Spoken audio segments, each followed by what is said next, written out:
ladies and gentlemen, one of the reasons President Trump won a year and a half ago is because people were sick and tired of a Democratic administration's open border policy and allowing millions of people to come to this country, 1.7 million called gotaways. We don't even know where they are, but we know when you pay a premium to a cartel to get them into this country, they're bad people.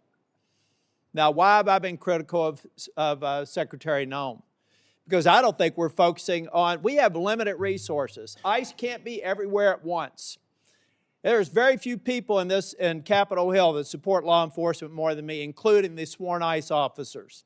In fact, I've just been told, fortunately, in about a week and a half, we're going to get a plaque on the wall over the Capitol, thanking the Capitol police officers and all the agencies that responded on January 6th.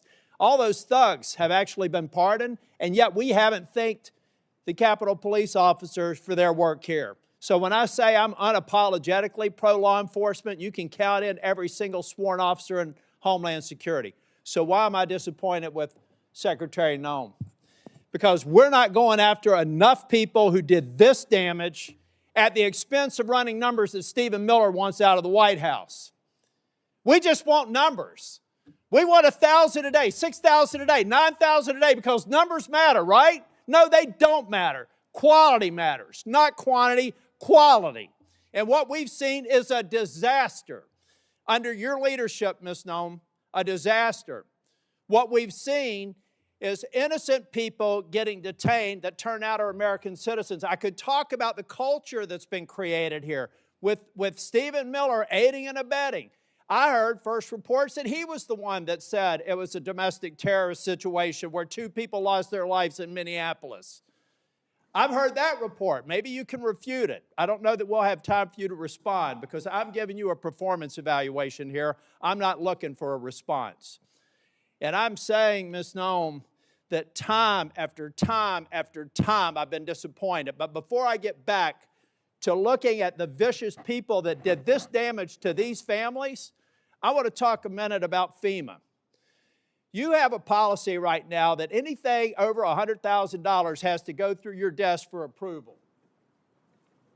I asked my staff, because I'm a management consultant, I don't try to do cheap shots in here, but the facts do not lie. This is your administration for FEMA response. This is President Trump's first administration. Which one would you like to have? If you're a state that has a $60 billion disaster, your biggest disaster in South Dakota that I can tell that when you were an elected official was about $500 million. So 1/100th of this single storm where thousands of people are hurting in North Carolina and you're just barely catching up. This is what competent FEMA leadership looks like. This is what incompetent FEMA leadership looks like. And people are hurting in Western North Carolina from the most significant storm they've ever experienced. This is what we need more of. I'm convinced you can't do it. If you're requesting a review of $100,000 and up, then it begs the question, why? Why would you be involved in that? Why would that be a policy? And in a minute, I'll ask about some people that are involved, some special government employees. Why are they involved in it? Thank you. Senator, no, that $100,000 only had to do. And I will hold the clock until I finish. Okay. The bottom line is I've done the analysis. And you can say whatever you want to. I've worked with a Democrat governor. I've worked with a Republican governor. I've worked with fiscal research. We have people contacting my office now to get the information to better understand the failure of this department. You failed at FEMA. And in fact, if I get to it, actually, why don't I cover this right now? The Homeland Security Act of 2002 expressly prohibits the Secretary of Homeland Security from restricting or diverting FEMA resources from the agency's mission. Based on your disaster response, the chart that I just showed you, I have reason to believe that you're violating the law, either knowingly or unknowingly. So I'll be asking and getting a submission to the record, submitting a question for the record, what the total amount of FEMA reimbursements are currently being held by DHS, awaiting for final approval. Held by DHS, awaiting for final approval for an agency that you should not be obstructing the disbursement on. I'm going to give you time to answer to it under penalty of perjury so that we can get it right. Now, going back to Minneapolis, why can't we just say we made a mistake? I will ask you one question, if you can just give me a quick response. Who does Thom Holman work for? You or the president? The president. Okay. Why is that? Because I believe the president recognized that you weren't getting it done in Minneapolis, and you're putting us further away from pointing to this. We're beginning to get the American people to think that deporting people is wrong. It's the exact opposite. The way you're going about deporting them is wrong. The fact that you can't admit to a mistake, which looks like under investigation, is going to prove that Miss Good and Mr. Pretty probably should not have been shot in the face and in the back. Law enforcement needs to learn from that. You don't protect them by not looking after the facts. Not only should the FBI be investigating it, but every single law enforcement agency in that jurisdiction should be invited to it, so our law enforcement officers do not have this pall cast upon them. One of the reasons why ICE officers are having threats, and damn the people that threaten ICE officers, because so many of them are doing a good job, is because you've cast a pall on them by acting like we should investigate things differently. Officer-involved shootings have a formula that we should go through every time. And we're not going through that formula. As a matter of fact, in Ms. Good's case, I think that they were even saying that maybe there wasn't even a need to do it in the DOJ. I hope that that's changed. But I'm telling you, it was a civil rights review. I saw your frown. You can correct me if I'm wrong. But originally, Blanche said there wouldn't be an investigation. Folks, law enforcement, we've got to have their back.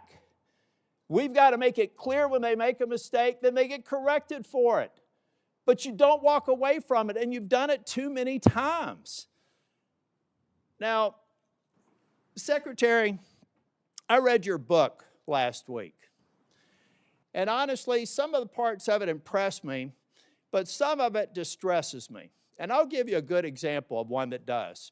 The passage where you talk about killing a dog that was 14 months old. I train dogs, all right?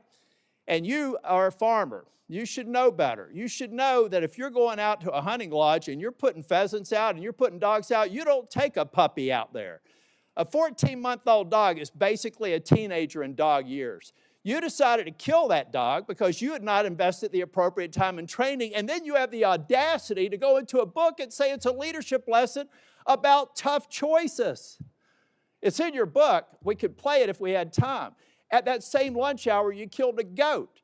And you killed the goat because you said it was behaving badly. You are a farmer. You don't castrate a goat. They behave badly. You should have probably done that before. But my point is, those are bad decisions made in the heat of the moment, not unlike what happened up in Minneapolis. We're an exceptional nation. And one of the reasons we're exceptional is we expect exceptional leadership. And you've demonstrated anything but that in the time that I've seen you responding to the emergency in North Carolina and across the Southeast, and acknowledging when mistakes are made, and speaking too soon for the expedient of social media or whatever it is. I'll leave you with this, Ms. Noem. I'm expecting answers to Charlotte's Web. I requested it a month ago. That was one of the investigations in Charlotte, 20 minutes from where I live.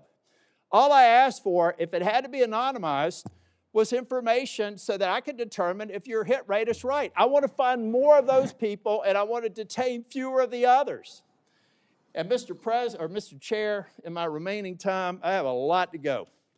But I want to submit this letter from the Office of Inspector General that cites 10 different instances under Ms. Noem's leadership where they've been misled and not allowed to pursue investigations that they think are critically important.